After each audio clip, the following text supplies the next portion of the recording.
ำตาก็บอกขยานดี มันไก่ปฏิทินไปหน่อยวันนี้เป็นวันเสียประจำเดือนญาติโยมนะวันเสียประจำเดือนสี่นี่เสีย2 วันเนี่ยเสียวันพุธกับวันศุกร์วันพุธกับวันศุกร์ถ้าวันเสียแล้วเขาก็มาทำงานทำบุญที่เป็นมังกระเป็นมงคลต่างๆกินแขกแต่งงานขึ้นบ้านใหม่เฉลิมฉลองยศถาบรรดาศักดิ์อย่างต่างๆก็พึงเว้นงดจากวันเสียประจำเดือนแต่งานทำบุญสุนทานอย่างอื่นนั่นก็เป็นยังงานศพงานซากก็ยังส่งศพส่งซากกันได้อยู่แต่ว่าการส่งศพนั้นเรามาดูปฏิทินร้านนาพื้นเมืองของวัดธาตุคำเจียงใหม่เว้นจากวันเก้ากองตอนนะเว้นจากวันเก้ากองวันอื่นก็เสียได้อยู่ญาติโยมนะเพราะมันเสียไปแล้วเว้นจากการเก้ากองนี่ต้องบอกญาติโยมท่านสาธุชนเตือนกันไว้เนาะเตือนกันไว้โดยเฉพาะอย่างยิ่งพ่ออาจารย์พ่อน้อยพ่อนานต่างๆที่สืบสานวัฒนธรรมก็เพิ่งได้ศึกษาและเรียนรู้เกี่ยวกับวัฒนธรรมประเพณีเตี่ยกระลึกตึกตักญาติโยมพี่น้องมาถามวันดีวันเสียวันจะได้จะทำบุญสุนทานจะได้ท่านทั้งหลายนั้นเป็นน้อยเป็นนานเป็นนักปราชญ์เป็นท่านผู้รู้ก็จะต้องบอกแนะนำให้ญาติพี่น้องวงวานญาติมิตรสัมพันธวงศาได้รับทราบวันนี้อากาศท้องถิ่นบ้านเฮาก็ฝนตกปล่อยๆแต่ตกเป็นบางที่บางแห่งมันก็มืดครึ้มๆอยู่ญาติโยมอากาศมันก็วิปริตเปลี่ยนแปลงไปตามสภาพของโลกญาติโยมนะโลก โลกเฮานี่เป็นก้อนกลมๆแยกมาจากพระอาทิตย์ถูกแรงของพระอาทิตย์เนี่ยดึงดูดไว้แล้วก็หมุนรอบตัวเองเป็นดาวเคราะห์ดวงหนึ่งโลกเขานี่นะแต่ในโลกเนี่ยมีหลายชาติหลายภาษาหลายท้องถิ่นแต่มนุษย์โลกเนี่ยบางคนผิวดำบางคนผิวขาวบางคนสูงบางคนต่ำบางคนเตี้ยบางคน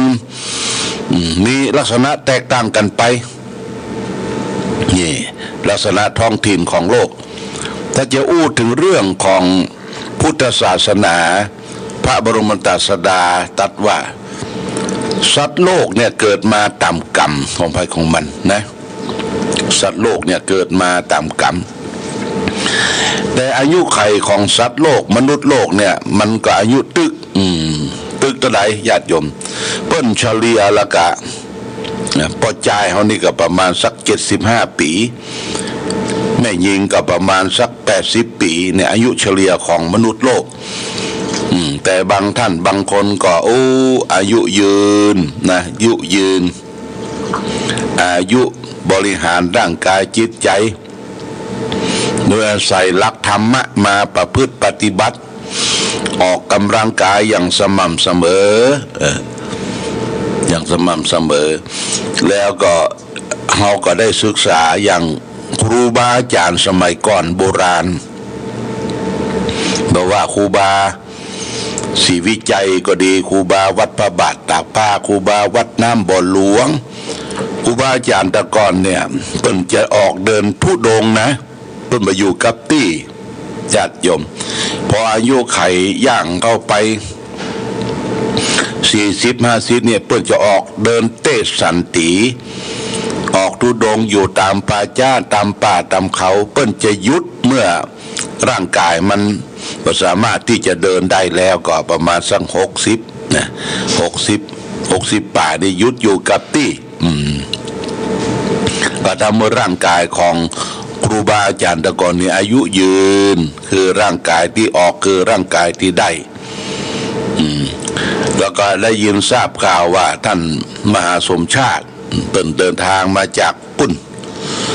ลำปาง แต่เดินมาเรื่อยๆแต่ว่านี่ก็ดูเหมือนจะถึงที่ชัยปราการ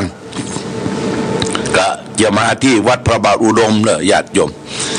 มากันมาวันนี้กับวันพุกนะแต่วันนี้หลวงพ่อไม่ได้อยู่วันพุกก็อยู่ที่ยังไม่อยู่วันนี้เดี๋ยวจะออกเดินทางละ9 โมงดีจะออกเดินทางวันนี้ไปเอาแก้วแสงต่างๆไปมอบเพื่อ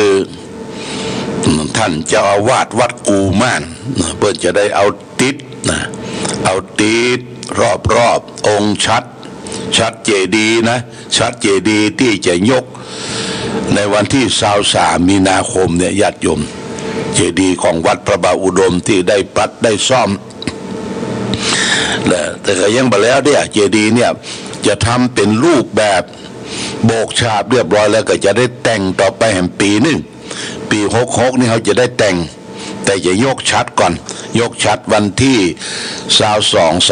22-23 เดือนมีนาคมมีนาคมนี่เป็นวันเกิดคล้ายหลวงพ่อก็จะอายุไปถึง70 ปีเนาะประเด็น69 70วันที่22 มีนาคมและวันที่23ท่านก็ยกยอดเจดีย์สำหรับญาติโยมท่านสาธุชนที่รับเป็นเจ้าภาพแก้วแหวนแสงสิ่งต่างๆเขาก็จะได้เอาแก้วนะมาติดรอบองค์ชัดมี9 จันแต่ละจันติดแล้วก็ยังจะพิมพ์ชื่อญาติโยมติดยอดหิมแก้วตัวยกขึ้นสู่ฟ้าสู่สวรรค์ได้สู่ที่สูงอายุจะยั่งยืนมั่งมุนตุ้นเต้าอย่างนี้เป็นต้นเพราะฉะนั้นในวันนี้ก็จะได้เอาชื่อเอานามที่ญาติโยมได้ให้ได้หอมและหลวงพ่อก็จะได้นำไปที่วัดกูม่านดอยสะเก็ดเชียงใหม่วันนี้นะ วันนี้จะได้นำไปละไปมอบเพื่อศาลาช่างเปิ้นเป็นตู้เจ้าเนอะเป็นเจ้าอาวาสวัดกูม่านชื่อแก้วเหมือนกันชื่อว่าตู้ปี้แก้วเป็นช่างอยู่ที่วัดกูม่านเชียงใหม่หลวงพ่อก็คือแก้วก็จะเอาแก้วไปเปาะแก้วแล้วก็เอาใส่ยอดชัดเจดีย์ก็ต้องขออนุโมทนากับญาติโยม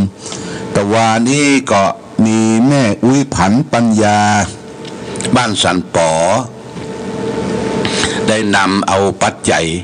จำนวน 30,000 บาทที่ปูจายอดแก้วสูงสุดนี่เป็นแก้วดวงใหญ่ที่จะได้นำไปใส่ยอดชัดได้มาร่วมกินร่วมทานพร้อมโดยลูกหลานได้ทำข้าวหม้อแกงหม้อมาตานโดยโมทนาเนอแม่อุ้ยผันปัญญาพร้อมด้วยลูกหลานบ้านสันปอสันต้นมือแต่ว่าได้มาตานยอดชัดตานแก้วยอดชัดหลวงพ่อก็จะได้นำแก้วตัวนี้อยู่ที่แม่ริมอยู่ร้านอัญมณีแม่ริมวันนี้จะไปเอาแล้วก็จะข้ามไปที่ดอยสะเก็ดนะญาติโยมพร้อมกันนั้นก็ต้องขอบคุณที่เจ้าภาพทิศลามตามตุยแต่ว่านี้ก็มีป้อหลวงสีมายอดแก้วเหลืองสันตุนมือได้มานั่งนั่งจาก็รับแก้วแหมป้อหลวงสีมานี่ก็รับแก้วแหม3 ดวงแก้วหมอกมุนเมืองดวงละ 2,000 บาทเป็น 6,000 บาทป้อหลวงสีมานี่เพื่อกับเพื่ออุปถัมภ์วัดพระบาทอุดมเช่นเดียวกันได้บริจาคสร้างพระธาตุบูรณะพระธาตุนี่ 10,000 บาทก่อนที่เขาจะทอดกฐินแล้วก็ทอดกฐินให้ 2,000 บาทเป็น 12,000 บาทแต่ว่านี้ก็มาทำบุญแหมจากันว่าโอ้ชีวิตพกผันก่อนเดินทางมาจากดอยสะเก็ดนะป้อหลวงสีมายอดแก้วเหลืองเนี่ยมาด้วยศูนย์วะนะคำมาด้วยศูนย์นี่ยังคือบ่มีอย่างสักอย่างญาติโยม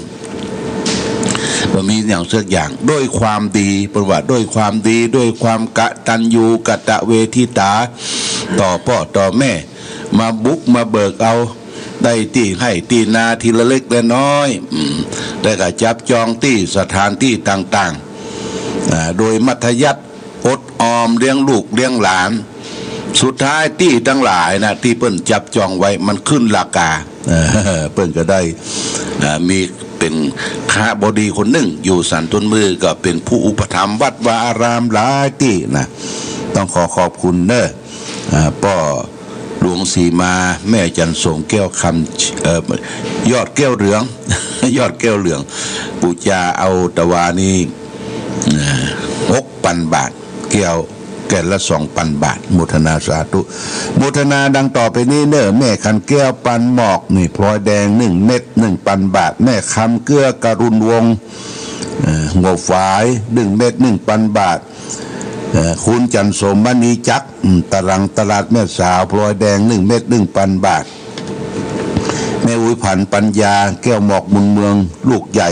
1 ลูก 30,000 บาทแล้วก็มีแม่บัวพัดกุลันแม่ศูนย์ต้นซ่านพลอย1 เม็ด 1,000 บาทแม่จงดีพ่อหมออินทร์เชื้อกันทา1 เม็ด 1,000 บาทคณะชมรมผู้ปฏิบัติธรรมประจำวันเสาร์นี่ก็ดูเหมือนแม่จงดีจะหา2 ลูกอีกเนาะ4,000 บาทนะคุณกนกพิษชัยดังนานาพันธ์2 พี่น้อง1 เม็ด 2,000 บาทแล้วก็เราปูจาเอารัตนชาติที่มีพลอย9 ชนิดนี่เอาบรรจุพระธาตุ1 กล่อง 1,000 บาทนางพัฒสิสกุลนางพัฒทิสกุลสุวรรณพิมลนี่ปัดทองยอดเจดี500 บาทแล้วก็ดวงแก้ว500 บาทแม่อุ่นเดือนอินแก้วบ้านห้วยงูในนี่ก็ปิดทองเจดี 2,000 บาทแม่กองคำทองคำบ้านสันสลีเวียงป่าเป้าพลอยแดง1 เม็ด 1,000 บาทคุณโยมวินาพงษ์อมรพรมนี่ก็หลายอย่างเนอะแก้ว1 ลูก 2,000 บาทแก้วรัตนชาติ1 กล่อง 2,000 บาทปิดทองคำชัด 1,000 บาทและก็พลอยแดง1 ลูก 1,000 บาทบุทนาสาธุกับคุณโยมวีนาอมรพลห้างชุมจกัดโชคยิ่งเจริญฝางพ่อธนาครแม่ดาราทิพย์ปัญญาพลอยแดง1 เม็ด 1,000 บาทแล้วก็ติดตามมาโดยแพทย์หญิงธาราทิพย์ปัญญาพลอยแดง1 เม็ด 1,000 บาทแต่ว่ามีแม่วิไลเมืองชื่นอันนี้ทำบุญได้ปรารภกับอาตมาภาพไว้เมื่อละว่าถ้าวันเกิดเมื่อใดก็จะเอามาให้หอมทำบุญบูรณะพระธาตุเบิ่นตะวามาถวายละ10,000 บาทโมทนากับแม่วิไลเมืองชื่นอายุใกล้จะ80ละ79ละแข็งแรงอยู่พ่อแกนทาเป็งบ้านหัวฝายแก้ว1 ลูก 2,000 บาทพ่อหลวงทวีศักดิ์สุทธเสนาพ่อหลวงบ้านหมู่ที่3แก้ว1 ลูก 2,000 บาทพ่อสีนวลแม่สมศรีปันไฝแก้วมงคล1 ลูก 2,000 บาทแล้วก็พลอยแดงแหม1 ลูก 1,000 บาทเป็น 3,000 บาทพ่อหลวงสีมาแม่จันสมยอดแก้วเหลืองนี่ก็แก้วมงคล3 ลูก 6,000 บาทแล้วก็มีแม่เท่าจริงสุริยาบ้านหมอกเปาพลอยแดง1 ลูก 1,000 บาทแล้วก็มีแม่อุ้ยแก้วทิพยันพลอยแดง1 ลูก 1,000 บาทโมทนาสาธุเนอะแล้วก็ยังรับบริจาคไปเรื่อยๆญาติโยมวันนี้หลวงพ่อก็จะเอาแก้วทั้งหมดที่ได้เตรียมไว้เนี่ยไปที่วัดกูม่านเชียงใหม่ดอยสะเก็ดนะเป็นทำชัดที่หั่นสำหรับชัดนั้นก็หลวงพ่อพระราชกิติสุนทรหลวงพ่ออาจารย์ครูบาบุญเลิศนะนี่รับเป็นเจ้าภาพร่วมกับหลวงพ่ออดุลธรรมโสภิตรองเจ้าคณะอำเภอวัดปทุมวาดแล้วก็หลวงพ่อพระครูปริยัติชัยการหรือตุปี้ดำวัดทำเขาปูนกาญจนบุรีรับเป็นเจ้าภาพนี่ก็สัตว์ทำ9 จันปิดทองมด9 จันเนี่ยราคาก็ประมาณสักเกือบจะ60,000 กว่าบาทนะญาติโยมรับเป็นเจ้าภาพแล้วก็สำหรับหลวงพ่อท่านเจ้าคุณพระราชกิติสุนทรนี่ก็วันเกิดของท่านวันที่24นะญาติโยมนะ24 มกราคมนี่เพิ่งก็จะจัดงานวันเกิดทำบุญวันเกิดยกพระที่วัดพระธาตุเฉลิมพระเกียรติไปอยู่ใกล้อยู่หิมก็ไปช่วยกันเด้อไป ไปช่วยกันไปทำบุญสุนทานช่วยกันณที่วัดพระธาตุเฉลิมพระเกียรติเวียงหวายอันนี้ก็บูชนาสาธุกับครูบาอาจารย์ที่ร่วมด้วยช่วยกันและสำหรับการที่บูรณะวัดบูรณะพระธาตุนี่ก็ตั้งแต่เดือนพฤศจิกามาแล้วก็มีเจ้าภาพเจ้าศรัทธาที่ได้ให้ได้หอมมาแล้วมีสำหรับสมณศรัทธาก่อพระครูบดีกาวิชัยปิยะสีโลวัดปทุมวาสนี่ 2,000 บาทนะพระอธิการสิทธิ์บริการสิทธิ์สิทธานสิริมังคโรเจ้าอาวาสวัดชัยมงคลหนองพนังทำบุญวันเกิด 3,000 บาทแล้วก็พระหลวงศรีมายอดพระหลวงศรีมาแม่จันสมยอดแก้วเหลืองนี่10,000 บาทแล้วก็พร้อมโดยหลวงพ่อท่านพระครูวิสุทธิธรรมรักษ์วัดปัณรามต้นหนุนนี่ 10,000 บาทท่านพระครูวิจิตรกรรมโกศลรองเจ้าคณะอำเภอฝางวัดหนองยาว 10,000 บาทพระครูวิมลบุญญาคมเจ้าวาดวัดปุ้นเจ้าคณะตำบลสีดงเย็นเขต 2วัดบ้านอาย 10,000 บาทและก็นอกจากนั้นติดตามท่านพระครูขันติสราภิลักษ์เจ้าคณะตำบลเวียงเขต 1,000 บาทพระครูวิบูลย์สุวัฒนาพรเจ้าคณะบนเวียงเขต 3 5,000 บาทนี่และญาติโยมทุกเจ้าประสงค์ก็ร่วมด้วยช่วยกันว่าพระธาตุอันสำคัญของวัดพระบาทอุดมเปิ้นสร้างมาโน้มนานหลายปีได้หักได้ปังลงก็เอามาบูรณะครั้งนี้เป็นครั้งสำคัญแล้วก็แปลงมาตรฐานมากญาติโยมนะแปลงมาตรฐานมาก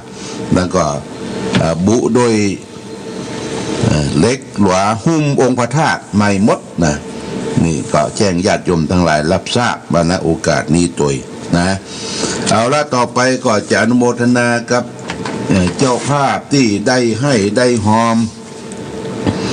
ร่วมกันตั้งแต่เดือนมกราคมมันตั้งแต่วันที่3มาเนอะตั้งแต่สืบชะตามาเขาได้ให้ได้หอมเป็นค่าไฟฟ้าสถานีวิทยุชุมชนคณะสงฆ์อำเภอฝางก็มีคุณกนกพิษชัยนาด้านนานาพันธ์2พี่น้องห้วยงูนะ 1,000 บาทแม่นวลปัญญาบ้านลาน200 บาทนางมนมหาชัย100 บาทแม่ใส่ลุงพิกุลเสาหิน500 บาทแม่สุธรรมคำอินตาห้วยงูใน200 บาทแม่ฉลองสิงคำดองเต็ง100 บาทแม่วัชรีเชี่ยวนพรัตน์นี่ก็ทำบุญมาตลอดป่าบงเวียง100 บาทแม่บัวจันทร์นิยมยิ่งแม่ค่า50 บาทคุณจันแก้วซักแม่ค่า50 บาทแม่สุขถาวงแม่ค่า200 บาทแม่อุไรดวงคำแม่ค่า50 บาทผอเวลมยุราวรรณรัตน์สันทราย100 บาทแม่บุญปันหมอกหนองห้อง200 บาทพ่อน้อยเกษมแม่จันทร์สงบุงเขี้ยน100 บาทแล้วก็ติดตามมาโดยแม่บัวผัดกุลันแม่ศูนย์ต้นซ่าน200 บาทแม่บัวผันสัตว์ซื่อถ้ำตับเตา100 บาทนางพรปัญญาแก้วถ้ำตับเตา40 บาทแม่ศรีวันทะนันชัยแม่อายบันเด่น200 บาทนางปราณีมริคำบ้านปังปอย100 บาทพ่อนันทองคำแม่บันเย็นแม่ศูนย์น้อย100 บาทนายอินทานินศรีติ100 บาทนายสมจิตนายสุข50 บาทแล้วก็นางอามสุวรรณ170 บาทเด็กหญิงพัฒนาจันทร์นายสุข40 บาทนางนวลตาแก้วอินตะ100 บาทแม่นวลแม่ลูลุงปัน340 บาทป้าโอปัญญานอสอหนิงปัญญา100 บาทป้าอีพร้อมด้วยครอบครัว100 บาทนายนามนางสุขนางรา100 บาทนางสาวธัญเรศพัฒไวอิน100 บาทแล้วก็ติดตามมาด้วยแล้วก็นายนพดลนางพวงเดือนนางอรไทยนางสุข60 บาทนายเฉลิมนายสุขนางมน100 บาทนางขวัญนางพิมพานางสุข100 บาทพ่อวอนแม่คิดบ้านหัวนา100 บาทแม่อมพรหวังใจ แม่งอนกลาง200 บาทนายบุญบีฟองจันทร์ศรีดงเย็น200 บาทแม่อุตสาหกลองแก้ว200 บาทแม่ขันแก้วปันหมอกหนองห้อง500 บาทแม่จันสมแก้วประภาเวียงกาหลง500 บาทแม่ประนอมฝันใจปัทมา200 บาทแม่บุญยวงพรหมสุวรรณแม่ห้าง300 บาทแล้วก็คุณวีนาพรองอมรพรหมห้อมจิมกุลกิกัดโชคยิ่งเจริญ500 บาทและโมทนากับคุณกนกพิษชัยนาทำบุญเป็นประจำวัดพระธาตุศรีมหาโพธิ์เดือนละ1,000 บาทตั้งแต่เดือนพฤศจิกามกราโมทนาสาธุ